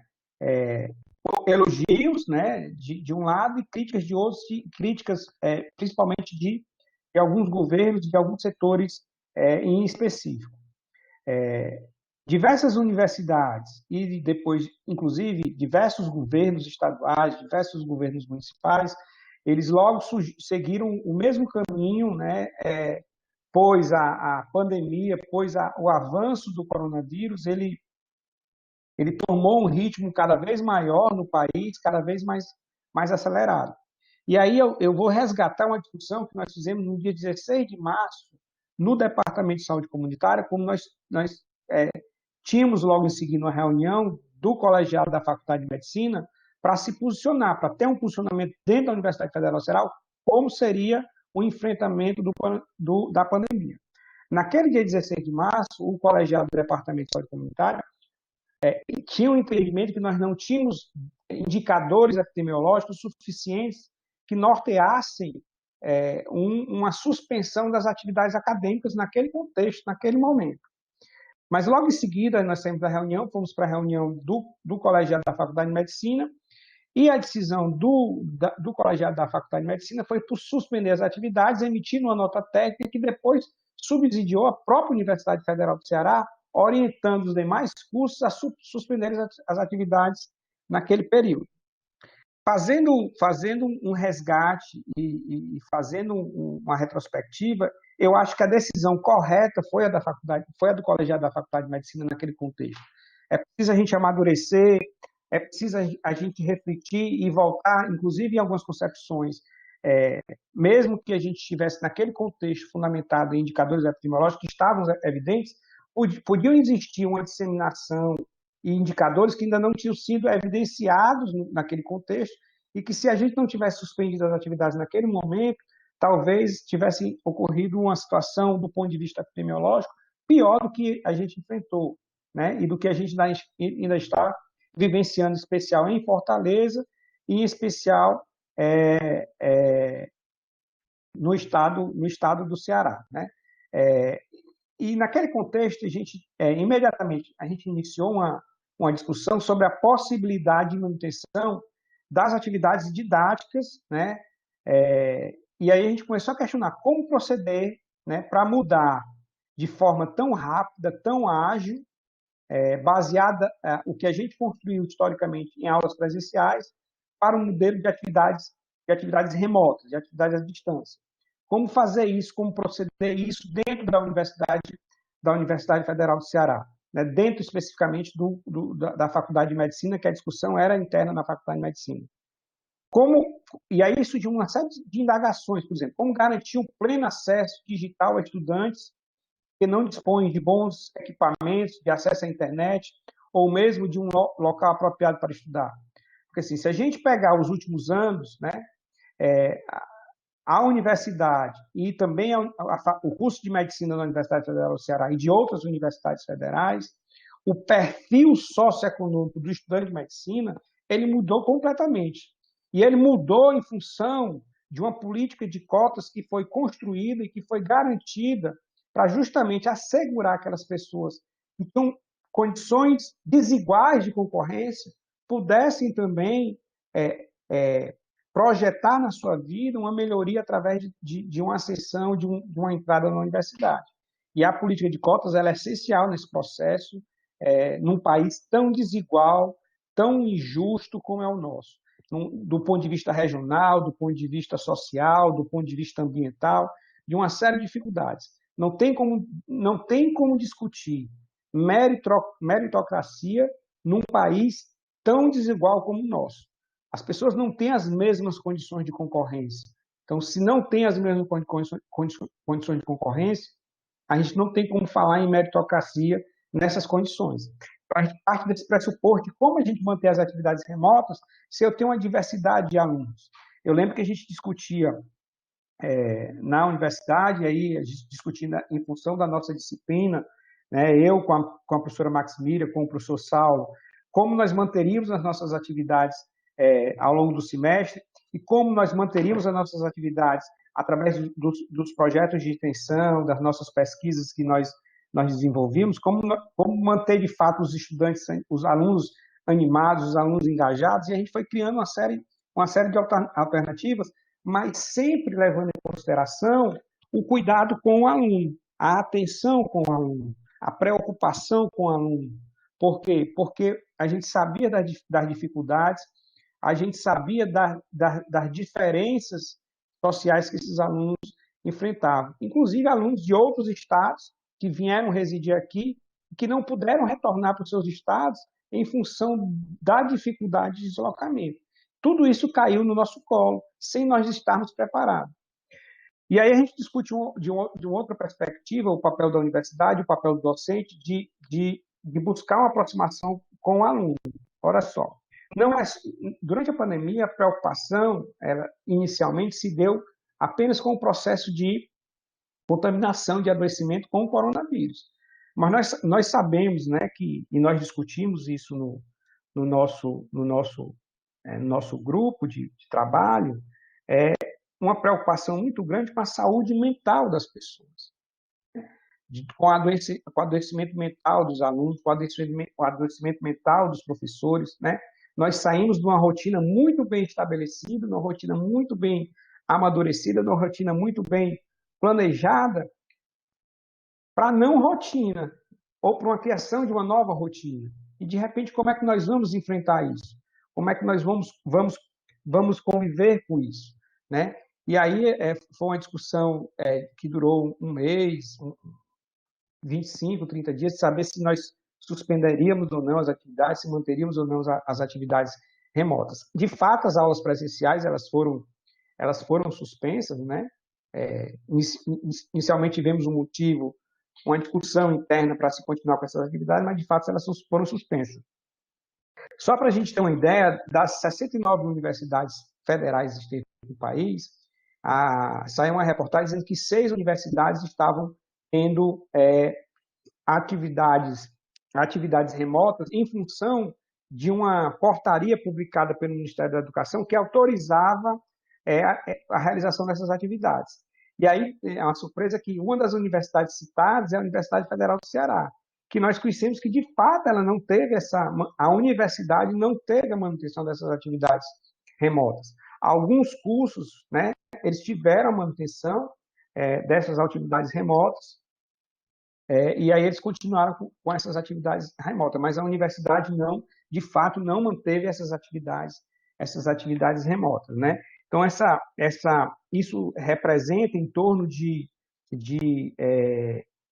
100 mil alunos, né? A manutenção dessas 6 atividades, incluindo aí a Universidade Federal, são em torno de 100 mil alunos do universo de 1 milhão e 100 mil alunos que estudam em universidades públicas, universidades federais. E aí a nossa atuação enquanto docente foi de sentar e agora, o que é que nós vamos fazer? Qual é o nosso papel de promoção e de proteção e de prevenção à saúde dos alunos, dos professores e de todos os colaboradores da universidade, porque nós temos dentro da universidade uma diversidade muito grande de profissionais, né? E aí trazendo um pouco o que o Rafael colocou, essa questão de como a gente trabalhar com essa desigualdade, né? As soluções não são as mesmas, né? Como é que a universidade vai enfrentar isso? E aí, mais uma vez, a Faculdade de Medicina tem um papel importante tem um papel fundamental com a criação do Comitê de Combate e de criação de ações de combate ao coronavírus dentro da Faculdade de Medicina. Então, a Faculdade de Medicina tem mais uma vez, esse papel importante e sai à frente com essa perspectiva de inserir, de trazer essas discussões dentro da universidade. E aí, fazendo um paralelo um pouco também, porque aí eu consigo ver as duas visões. Eu estava professor da Universidade Federal do Ceará e sou professor de uma faculdade privada, e aí a gente traz os dois paralelos. Na faculdade privada nós mantivemos as nossas atividades docentes, mesmo de forma remota, tivemos que nos adaptar rapidamente a essas atividades, e mantivemos atividades, e estamos encerrando agora o semestre letivo. Então, pude conviver com as duas realidades. Mas, nas duas realidades, nós tivemos dificuldades. Por exemplo, a gente vem tocando até hoje, né, um projeto importante que a Max coordena de extensão, que a gente faz parte, né, que a Mara está participando, né? Nós vamos publicar um livro, né, com doenças ocupacionais, né, com uma série de capítulos onde a gente vai abordar diversas profissões, né? Quais são as formas de prevenção, né? Como é que os trabalhadores se portam, por exemplo, com relação ao Covid. Então, a universidade não parou. Nós estamos produzindo. Eu lembro que nós fizemos um trabalho, Universidade Federal do Ceará, a Fundação Oswaldo Cruz, Universidade Estadual do Rio de Janeiro. Dentro da Universidade Federal do Ceará, nós conseguimos desenvolver o Departamento de Saúde Comunitária, a Faculdade de Medicina, o Departamento de Geografia, o Departamento de Engenharia, para produzir uma projeção de disseminação do coronavírus dentro do município de Fortaleza. Né? Logo no início da pandemia, nós fizemos isso, quer dizer, a universidade ela continuou trabalhando. E é importante que ela continue trabalhando, principalmente nesse contexto, né, que a gente vem se deparando com essa realidade tão diversa e tão perversa que as universidades elas vêm enfrentando, né? E aí a gente traz uma discussão muito em cima do que a gente pauta da continuidade da balbúrdia, né? Da universidade continuar a fazer balbúrdia, da universidade continuar a produzir conhecimento, da universidade continuar atuando, né? E aí eu trago esse paralelo. Quando a gente chegou para discutir o nosso projeto, eu, com a professora Maximília e com o professor Sala, a gente teve uma preocupação muito grande com a saúde dos alunos. Por quê? Porque a gente não sabia a realidade dos alunos, o que é que eles estavam enfrentando, quais as dificuldades que eles estavam vivenciando. Então, a gente diz, olha, vamos trabalhar, mas vamos trabalhar em função da capacidade de cada um. Nós tivemos essa preocupação com os alunos e eles também um retorno conosco. E dentro dessa lógica de discutir um pouco a saúde mental e a nossa estabilidade emocional, esse contato com os alunos foi muito importante. Eu lembro de algumas reuniões que nós fizemos, o quanto elas foram importantes para a gente, às vezes, é como se a gente estivesse submergindo, se afogando, a gente tinha necessidade de emergir para respirar e voltar. Ela funciona muito nesse sentido. Passando um paralelo com a faculdade privada, o quanto os alunos são importantes para nos darem força, né? A gente dando aula nessa lógica da atividade online com os alunos, e o quanto eles são importantes para trazer palavras de conforto, palavras de carinho, e às vezes a relação se inverte. É o professor que é o mais experiente, o professor que é o mais maduro, é o professor que tem que estar atento, são os alunos que vêm com essa preocupação com a gente. O quanto isso é enriquecedor para quem opta por ser docente, quem opta por ser professor. E aí, nessa perspectiva, trazendo a discussão universidade e trabalho, muito nesse sentido, né? Dentro dessa realidade que nós estamos vivenciando, que nós estamos enfrentando, né?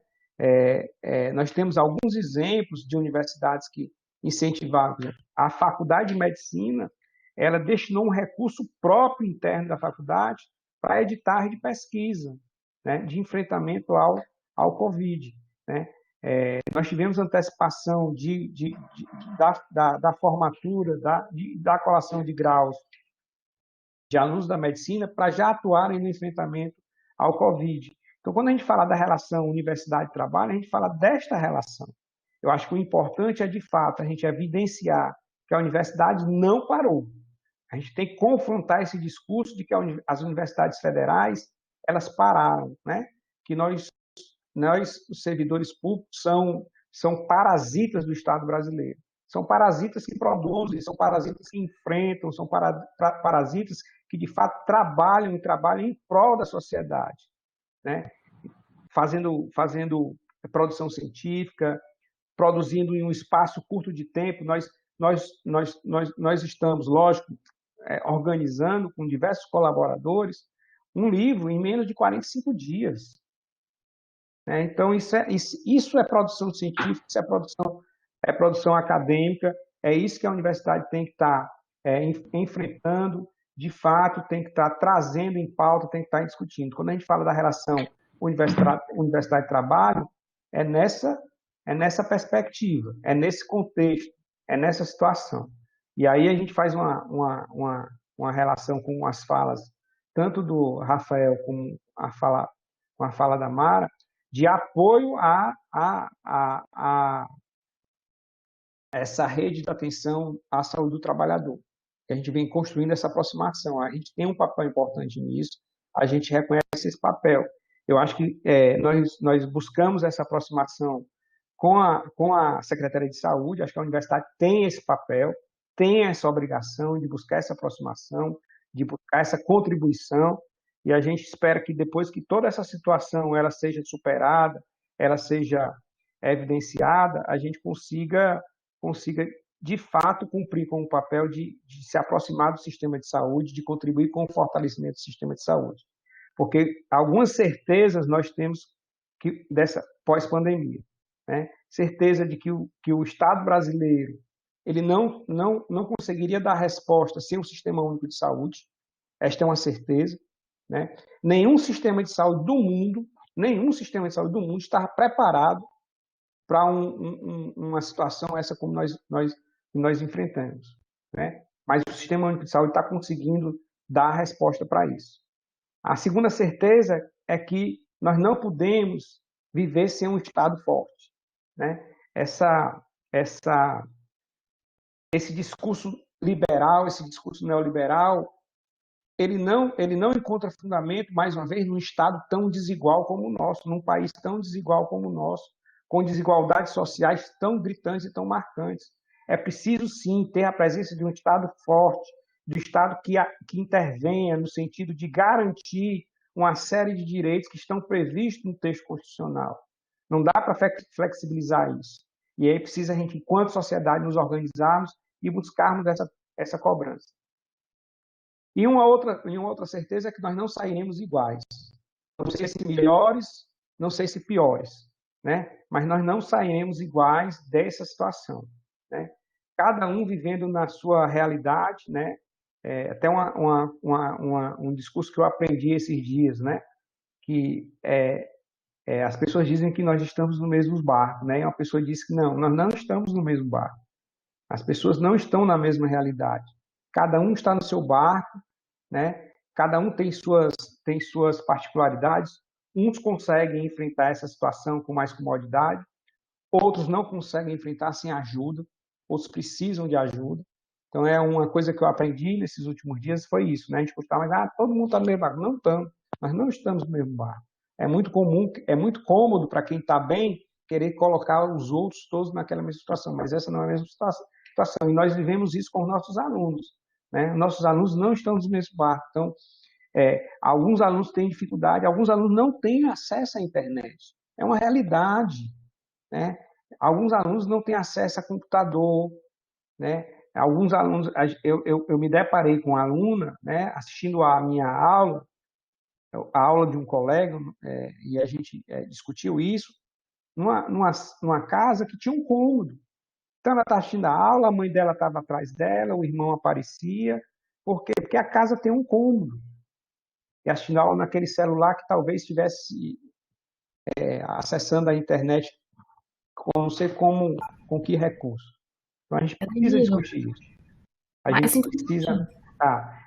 eu acho que eu não vou nem usar isso. A gente precisa resgatar isso. Acho que a minha fala foi muito mais nessa prática que a gente vivenciou, nessa prática que a gente vem conduzindo, né? E no apoio, a rede de apoio que nós construímos, né? Que a gente vem falando, assim, e aí eu vou externalizar aqui uma relação que a gente acabou construindo, acabou fortalecendo. Eu conheci a Max há pouco menos de um ano, né? Então a gente construiu, a Max, o Saulo e com os alunos da Liga de Saúde, Trabalho e Ambiente, quer dizer, nós conseguimos nessa pandemia, né, criar a Liga de Saúde, Trabalho e Ambiente, dar suporte aos alunos da Liga de Saúde, Trabalho e Ambiente, uma coisa que nunca foi discutida no seio da Faculdade de Medicina, criar uma Liga de Saúde, Trabalho e Ambiente, né, e a gente manter essa Liga atuante, e a Liga vai produzir um livro, a Liga está produzindo materiais informativos com Instagram, com apoio da Mara e do Sereste, né, da Secretaria Estadual de Saúde, produzindo material que serve de subsídio de orientação para diversos trabalhadores do nosso Estado, né, e quem sabe extrapolem fronteiras do nosso Estado. Então, mais uma vez, agradecer a oportunidade de participar e trazer em discussão esses elementos, que eu acho que são essenciais e primordiais para a gente trazer essa discussão. Agradecer aí ao Rafael pela presença, né? Foi de última hora, mas porque aconteceu um problema com a Carla, né? Foi chamada para uma reunião, e a reunião, como a gente sabe lá no Ministério, ela não tem hora para acabar, tem hora para começar e não tem hora para terminar, né? E a gente entende isso, mas ele foi brilhante na apresentação também, a Mara é excelente, e agradecer mais uma vez a Carla pela oportunidade, agradecer a todos do Observatório, dizer também que mesmo diante dessa pandemia, o Observatório é uma outra atividade que mostra que a universidade não parou. A Carmen está desesperada aí com a plataforma Sucupira, que tem prazos para terminar e ainda consegue fazer essas atividades de forma tão brilhante. Agradecer mais uma vez e colocar à disposição para alguma intervenção, algum debate. Obrigado. Gente, então, queria agradecer, parabenizar aí pelas exposições, né? Queria, antes de iniciar aqui a leitura das perguntas, né, dos ouvintes, fazer aqui uma reflexão, né, assim, por exemplo, é um desafio muito grande para nós, por exemplo, adentrar as empresas para fazer pesquisa com os trabalhadores e, ao mesmo tempo, dar conta dos trabalhadores que estão na informalidade de também evidenciar, né, os seus cenários de adoecimento.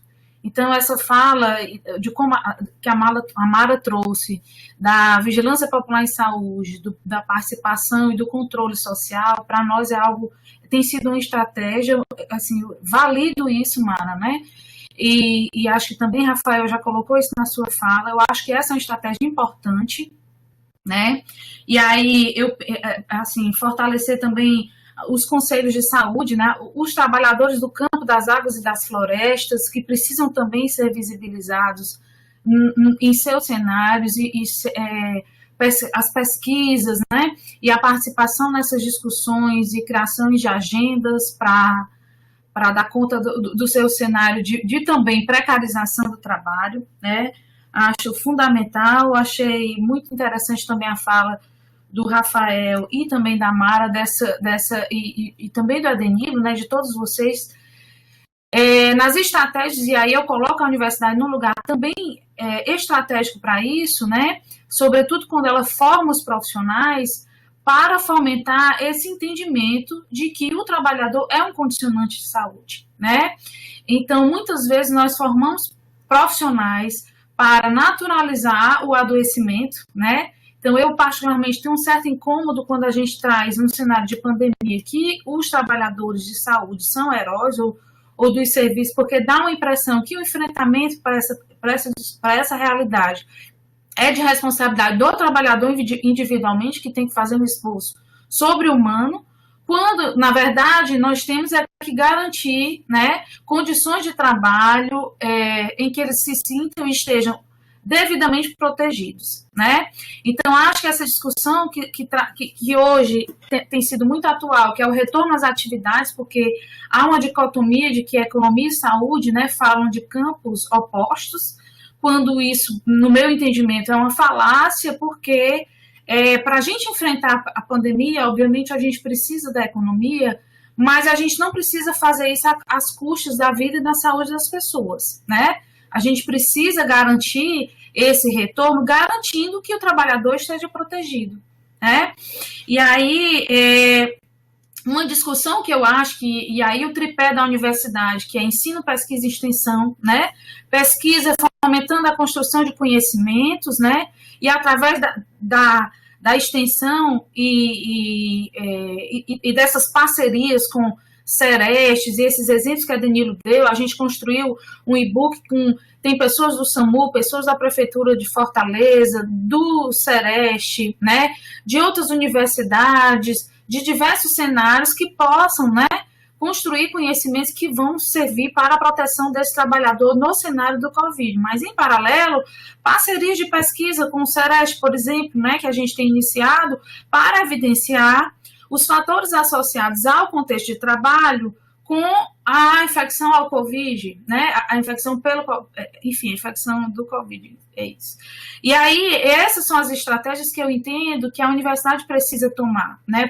Além desses exemplos que o Edenilo tem feito, exemplificou, e a construção de notas técnicas de orientação, de protocolos, né? Que possam auxiliar os serviços e orientar os trabalhadores. Por exemplo, o trabalhador, e aí eu entendo que é uma questão de educação em saúde e comunicação em saúde, que instrumentar o trabalhador sobre o seu direito de não trabalhar se ele estiver sob risco, sobre o seu direito de não trabalhar se ele não tem EPI suficiente. Mas se ele não sabe quais são as EPIs que ele tem direito, quais condições de trabalho que ele tem direito, quais são os seus direitos trabalhistas e previdenciários, por exemplo, falando sobre essa discussão do Covid ser uma doença ocupacional, né?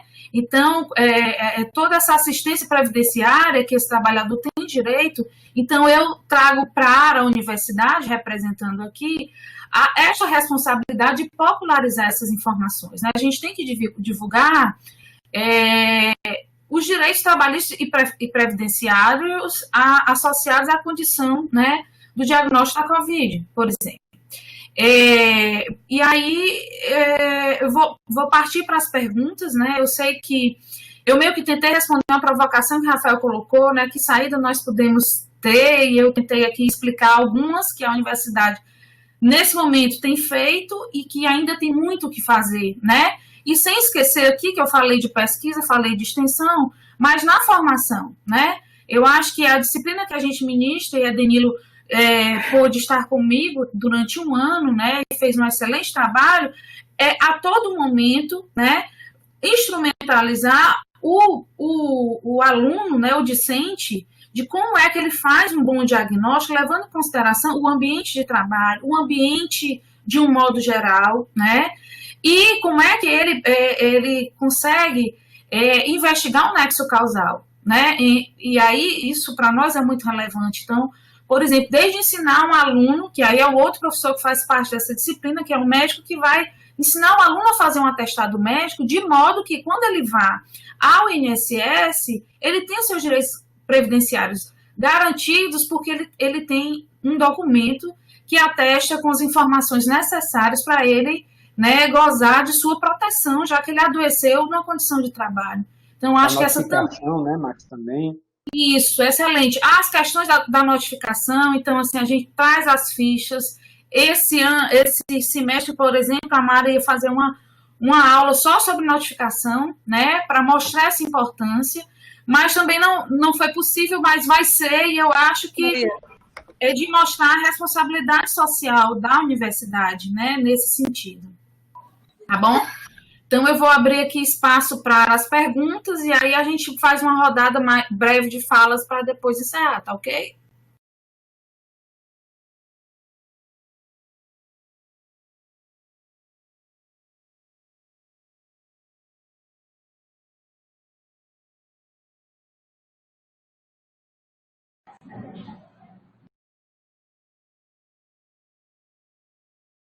Max, está desligado seu microfone.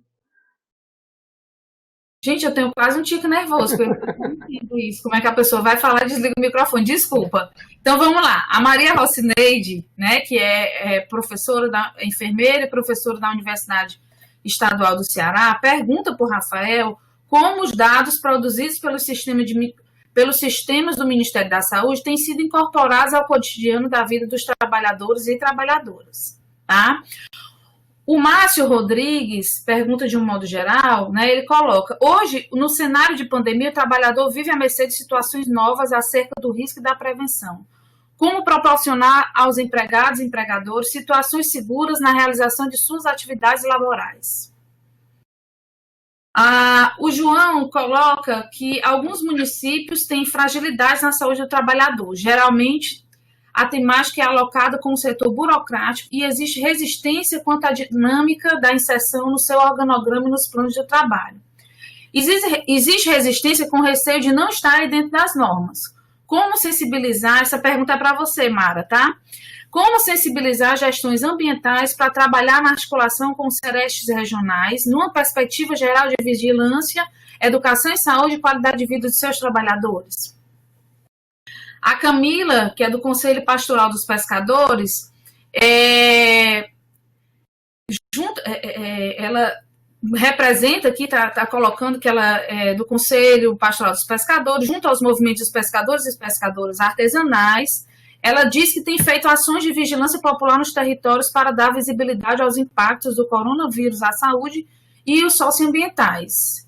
Ela diz que tem feito boletins diários com essas informações e pergunta para a Mara como pode fortalecer o processo de visibilidade desses impactos, dos impactos do Covid nesse cenário onde o Sereste e outros autores têm se articulado. É uma pergunta para a Mara. E o Márcio Rodrigues fez uma pergunta para Danilo, né? Como aproveitar os elementos do ensino híbrido na formação dos profissionais de saúde?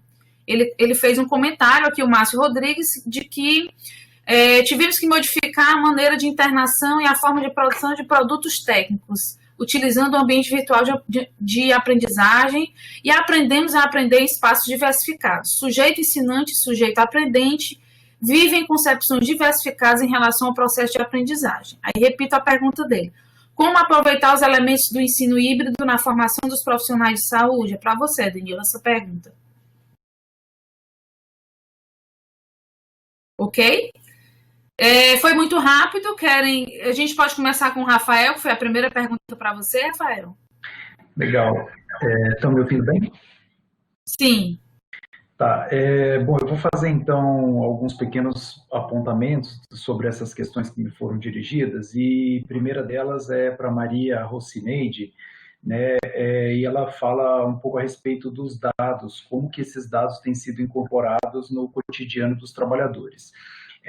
Bom, durante a minha apresentação, eu tentei apresentar algumas estratégias que a gente vem desenvolvendo, mas que isso é realmente uma luta diária, né? Como usar as informações que são produzidas e transformar essas informações em ações que, de fato, produzam mudanças no território e uma maior promoção de saúde. Então, a primeira delas é a gente conseguir fazer com que essa informação ela chegue de maneira oportuna, de maneira inteligível, né, que ela possa ser digerida e adaptada às realidades logo regionais e dos territórios, e que isso seja, de fato, transformado e disponibilizado para os diferentes atores, para que seja transformado em mudança e mudanças positivas na realidade dos territórios. É um processo que vai desde a análise dos dados, né, e isso aí depende de uma transparência e disponibilização desses dados, até o estabelecimento de parcerias estratégicas para que, de fato, essas informações sejam internalizadas pelos atores nos territórios. Então, durante a pandemia de Covid, o Ministério da Saúde, a CGSAT, produziu diversos documentos que muitas vezes a gente sabe que eles não alcançam as pessoas que têm que alcançar no território. Então, não só é importante a disponibilização e produção dessas informações, como também que elas sejam acolhidas e adaptadas para a realidade dos territórios. A pergunta do Márcio foi sobre como proporcionar a empregadores e empregados situações seguras na realização das suas atividades. Bom, eu acho que tem vários eixos, né, que a gente pode basicamente dividir esse desafio, né, vamos dizer. O primeiro deles é do ponto de vista do trabalhador, onde a gente tem que promover uma educação e capacitação continuada e permanente para que a gente possa fortalecer a capacidade desses trabalhadores de antever e se prevenir aos riscos que ele enfrenta no dia a dia do trabalho. Isso é dependente também de ações continuadas de promoção de saúde, de prevenção, né? Eu mostrei para vocês aquela imagem da rede de atenção à saúde do trabalhador, que cuida dessas ações de vigilância, prevenção e promoção de saúde, né? E assistência também à saúde do trabalhador. Então, para a gente conseguir isso, a gente precisa de uma articulação desses diferentes atores, né? O que a gente busca é promover um ambiente de trabalho saudável e equânime, né? Onde os trabalhadores sejam atendidos nas suas necessidades e nas suas individualidades. Obviamente, do ponto de vista do empregador, a gente precisa de instrumentos, né, e de uma fiscalização e de uma vigilância que seja capaz de identificar esses gargalos, né, e exigir que seja cumprido as nossas regulamentações e legislações em saúde do trabalhador, que apesar de estarem sofrendo alguns ataques, ainda é uma rede de proteção bem ampla e que tem algumas garantias que a gente precisa fazer que elas sejam de fato efetivadas nos territórios. E a pergunta da Camila me deixa muito feliz em ver uma representante, né, do controle social e do Conselho Pastoral de Pescadores.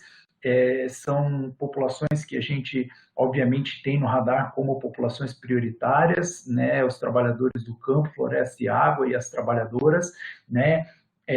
No Nordeste, a gente sabe que esses trabalhadores recentemente sofreram muito com o derramamento de óleo, e aí agora, né, por cima, ainda sem uma recuperação completa, né, tanto do ponto de vista socioeconômico, né, individual como coletivo, esses trabalhadores estão sendo novamente testados a sua resiliência com essa pandemia. Então, assim, olhar para esses trabalhadores, né, de maneira que a gente possa entender as suas dificuldades, as suas necessidades e possa responder a elas oportunamente.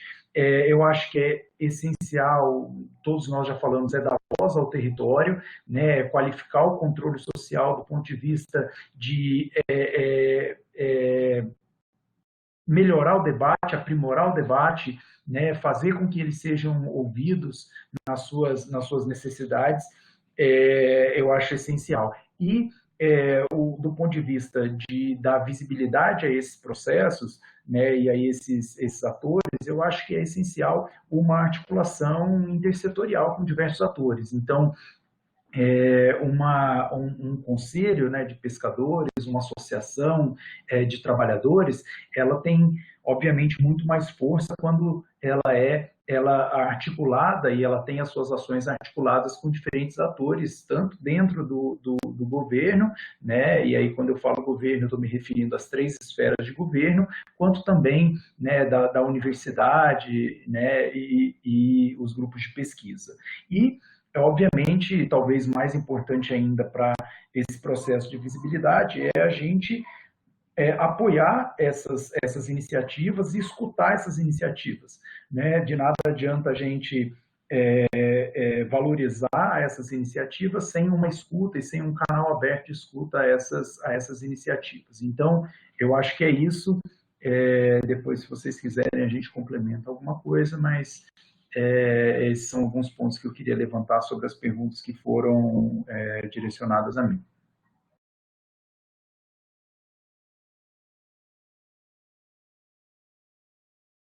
Liga o microfone.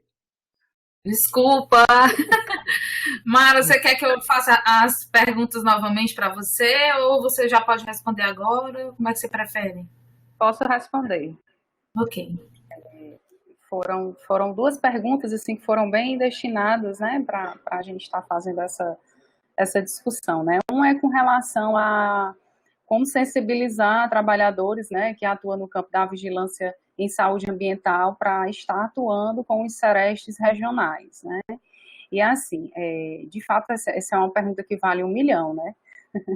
Porque sensibilizar o sujeito, o trabalhador, precisa primeiro que ele esteja implicado com esse processo, né? Se não houver essa implicação, se não houver esse entendimento dessas questões que perpassam aí, né? Essa relação que é saúde, ambiente, trabalho, então esse trabalho ele ainda vai ser muito naquele modelo fragmentado, né? E a gente sabe a importância da vigilância ambiental nesses processos, né?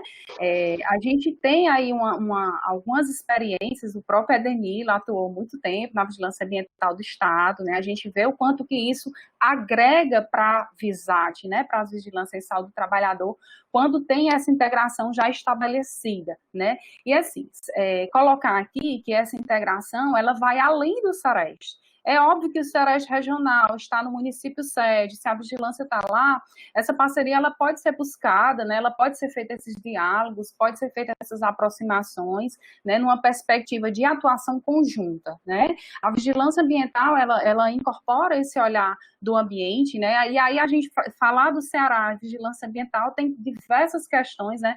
A Camila trouxe uma aí, a Camila está no nosso conselho gestor, a gente conseguiu aí fazer uma reformulação desse conselho, aí eu já emendando aqui as perguntas, né?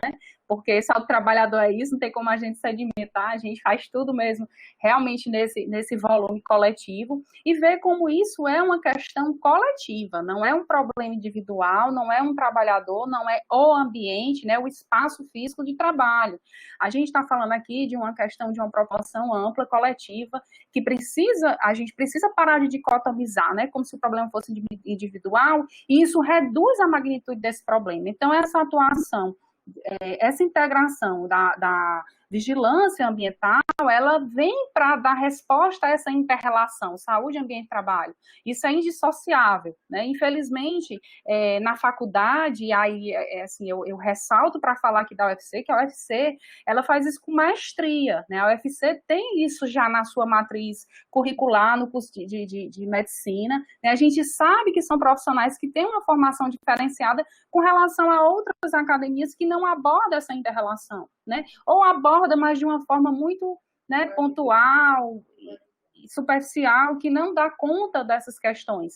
E aí, para que isso tenha, de fato, esse impacto, né, para que ele tenha essa inquietação, ele precisa querer. Porque a vigilância, e aí, Rafael, uma crítica, a gente faz críticas construtivas, né? A gente vê como o Ministério ainda está naquele modelo fragmentado de programas. Existe o programa de qualidade da água, existe o programa voltado para as questões de vigilância ambiental, que é muito limitado. Então, o que a gente vê, o retrato do estado do Ceará é que muitas vezes nem tem esse espaço, nem tem os técnicos de vigilância ambiental. Muitas vezes são os mesmos que fazem, que desenvolvem a vigilância sanitária, né? Isso se dá por conta também da pouca visibilidade para a vigilância ambiental e, quiçá, a vigilância em saúde do trabalhador, que a gente está falando aqui de um objeto de uma discussão que é de 98, que foi reafirmada na Política Nacional de Vigilância em Saúde de 2018, aí que o Conselho Nacional de Saúde conseguiu trazer essa resolução e já coloca lá as 4 vigilâncias. Então, eu acho que o caminho é esse, né? É atrás dessas parcerias, nesse caminho da integração, dessa ação conjunta com as vigilâncias, que a gente vai conseguir, de fato, tentar transformar, ou então chegar perto disso, né? Esse ambiente aí que é tão adoecedor, que mata, né? Isso vai além de Covid, né? A gente está num momento de pandemia, as notícias, o enfoque é esse, mas a gente está falando numa complexidade aqui de mundo do trabalho que é adoecedor. E aí a gente faz a discussão, né? Poxa, o trabalho é um meio de se socializar, é um meio de transformar a natureza, então a gente precisa ressignificar isso, né? Nesses espaços, né? Junto com esses técnicos de vigilância, porque são atores responsáveis, né? De estar, de fato, implementando essas ações nos municípios, né? E com relação à outra questão que a Camila trouxe, né? Que é como dar visibilidade para essa vigilância popular que é tão rica, né, e custa tão caro, né, porque você envolver o trabalhador nesses processos, ele tem que passar também por uma situação, muitas vezes constrangedora, porque ele muitas vezes está ali, mas sabe que vai ter uma penalização, e aí a gente fala de um nível hierárquico, né, não tanto pescadores, mas a gente sabe que no campo da informalidade a gente tem diversas situações de trabalho, né, tem um trabalho informal, tem um trabalhador precarizado, mas tem também aquele modelo, né, de chefia padrão, onde o trabalhador ele não tem nenhuma autonomia sobre esse processo de trabalho, e muitas vezes quando ele busca essa autonomia, quando ele busca reconhecer os riscos no ambiente de trabalho, ele é penalizado, a empresa, né, o empregador, ele vê de outra forma, e é muito difícil superar esse modelo aí, tão complicado. E aí quando a Camila traz essa fala, a gente se anima, né, acho que é um momento que a gente dá aquela suspirada assim de que o caminho é esse, né, assim, a gente vê que a saúde ocupacional ela ainda é muito forte, né? Predomina muito esse modelo, como eu coloquei no início, né, higienista, e não é essa a proposta, né, a saúde do trabalhador, ela tem uma vertente de determinação social muito ampla, né, a sua atuação é transdisciplinar, a gente precisa quebrar primeiro com esse paradigma para avançar na saúde do trabalhador, e a partir desse engajamento desses trabalhadores, né, com essa experiência tão exitosa da pastoral aqui, no estado do Ceará, que é a Pastoral dos Pescadores, que é muito atuante, né, nessa organização junto às associações, para a gente pensar essa perspectiva de materializar essa integração, né? Essa integração, ela, de fato, já existe, mas, assim, a gente precisa criar redes, canais que digamos assim, que operem e que esteja aberto para a inserção de demais trabalhadores, né?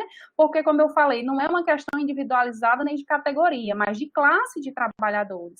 Então, quanto mais trabalhadores envolvidos, né, Camila, nesse processo, além dos trabalhadores pesqueiros que têm condições, situações específicas, né, porque isso para a saúde do trabalhador é uma questão crucial, né, a atividade de trabalho, o ramo produtivo, a atividade produtiva, ela vai determinar, sim, qual é o seu fator de risco, né? Enfim, vem uma discussão de acordo com essas especificidades. Mas o coletivo desse trabalhador, o engajamento desse trabalhador, para que a gente possa avançar, isso sim é o que a gente precisa caminhar. E é somente assim, eu acredito que essa possibilidade, ela só se dá por meio de uma organização, né? Uma organização dos trabalhadores.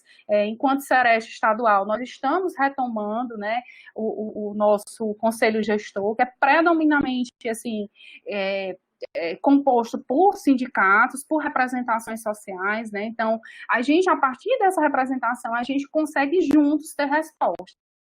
A gente está num momento muito novo, a gente não tem respostas, né? Na verdade, a gente está aprendendo, cada dia é um ensinamento novo, é tudo desconhecido, mas a única coisa que eu tenho assim, certeza é que a resposta está no coletivo.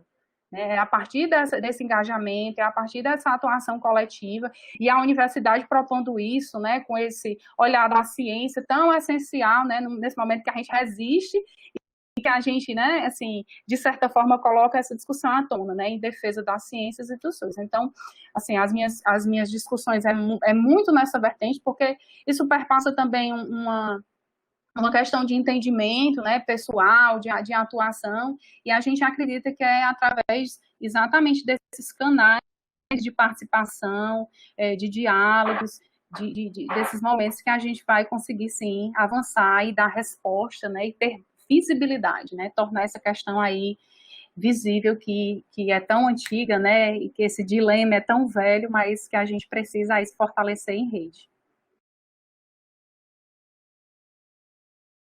Bom, deixa eu comentar aqui um pouquinho a questão do Márcio, né? Mas antes eu queria falar um pouquinho do que foi falado, Camila, né? Da Pastoral do Pescador, né?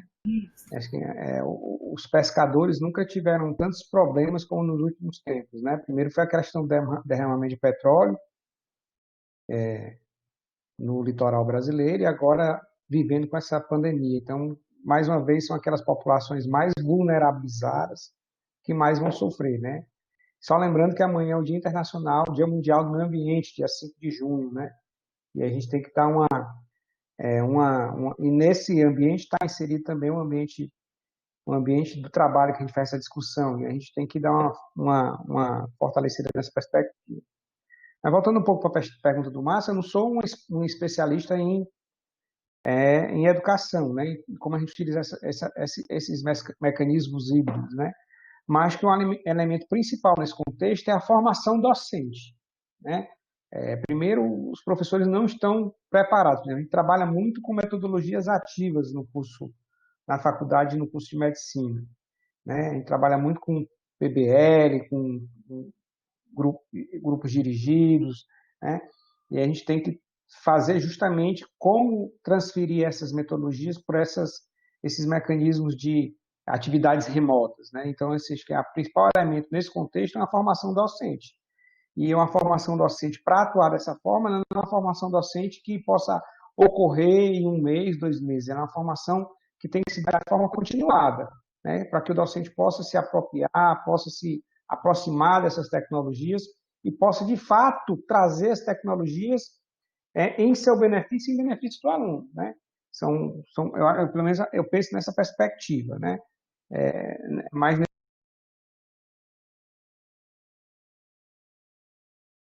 nesse sentido que a gente tem que estar.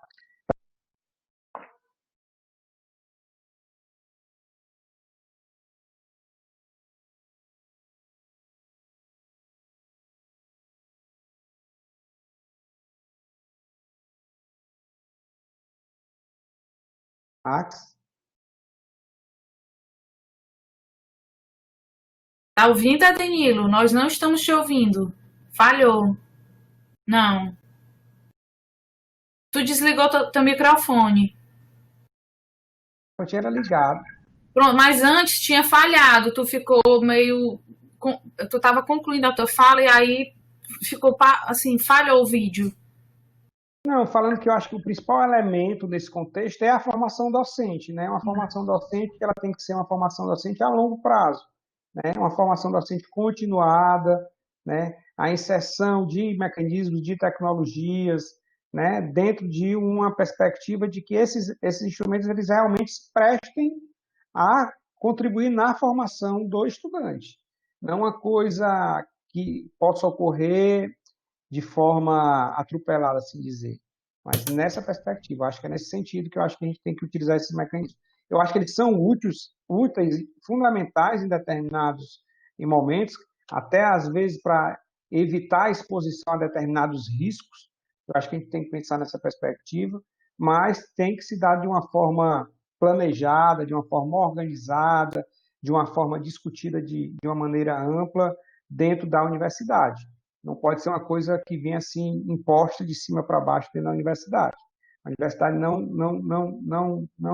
não se presta a isso, né? Não serve a essa perspectiva.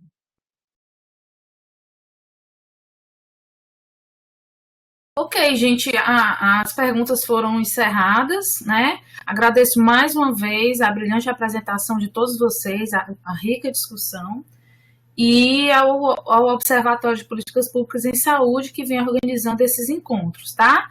O Diego quer dar só um avisozinho, que é rápido, e aí nós nos vemos em outras oportunidades, tá bom? Boa noite a todos. Em nome do OPP Saúde, do Observatório de Saúde, a gente agradece a brilhante mediação da professora Maximília e a colaboração dos nossos palestrantes, que foi muito, muito interessante nessa proposta de debate, né? E a gente avisa também que esse vídeo e os outros encontros anteriores estarão disponíveis no canal do YouTube, no canal do NUTEDS. E é isso. Obrigado também à participação de todos que ficaram conosco até esse final. Obrigado, boa noite a todos. Valeu, gente. Obrigado pelo convite. Um grande abraço. Bom final de semana para todo mundo. Bom trabalho aí. Um abraço, boa noite e a luta segue. Boa noite, pessoal. Muito obrigada e continuamos aqui à disposição para a gente